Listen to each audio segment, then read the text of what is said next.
Chapter 17, Radical Relationships. God loves even those who seem unlovable. There are many dimensions to Jesus the radical. Yes, his teachings were radical, but his desire to be a radical influence extended far beyond his teachings. Let's consider the radical nature of his daily interactions with people. Most of the people who are at the center of the gospel narrative have no place in our lives. What does that tell us? Jesus took people whom you and I would mindlessly pass on the street, people we would never choose to be in the same room with, people from the very margins of society, and he placed them at the center of the narrative we call the gospel. They came to him in 100 guises: the sick, the poor, the despised, women, children, and sinners of every type. But in each of them, Jesus saw a child of God. There's perhaps no more powerful example of this than the woman at the well. A Samaritan woman came to draw water, and Jesus said to her, "Give me a drink." His disciples had gone to the city to buy food. The Samaritan woman said to him, "How is it that you, a Jew, ask a drink of me, a woman of Samaria?" John chapter 4, verses 7 and 8. Everyone, the Jews, the Gentiles, the Romans, despised the Samaritans. So what did Jesus do? He gave them a central place in the gospel. First, there is the Good Samaritan parable, which has made the name Samaritan synonymous with good work and mercy. For 2,000 years, every kind act toward a stranger has carried the Good Samaritan name. See Luke chapter 10, verses 25 through 37. Then here in this story, Jesus encountered not just a Samaritan, but a Samaritan woman, and not just a Samaritan woman, but a Samaritan woman who had been divorced several times. Jesus was truly on the fringes of the social structure when he decided to strike up a conversation with this woman. Even her own people looked down on her. The stigma attached to this woman was monumental, making the lesson all the more powerful. Did Jesus just politely say hello to her? No. Did he have a shallow conversation with her? No. This is the longest recorded conversation between Jesus and any other human being. Think about that.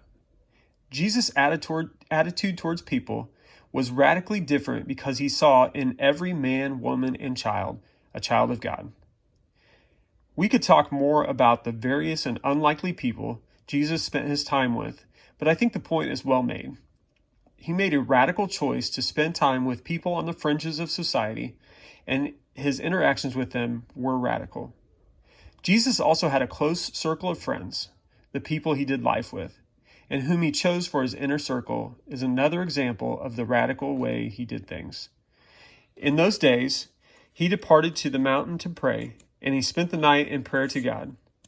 When day came, he called his disciples to himself, and from them he chose 12, from whom he also named apostles: Simon, whom he named Peter, and his brother Andrew, James, John, Philip, Bartholomew, Matthew, Thomas, James the son of Alphaeus, Simon, who was called a Zealot, and Judas the son of James, and Judas Iscariot, who became a traitor. Luke chapter 6, verses 12 through 16.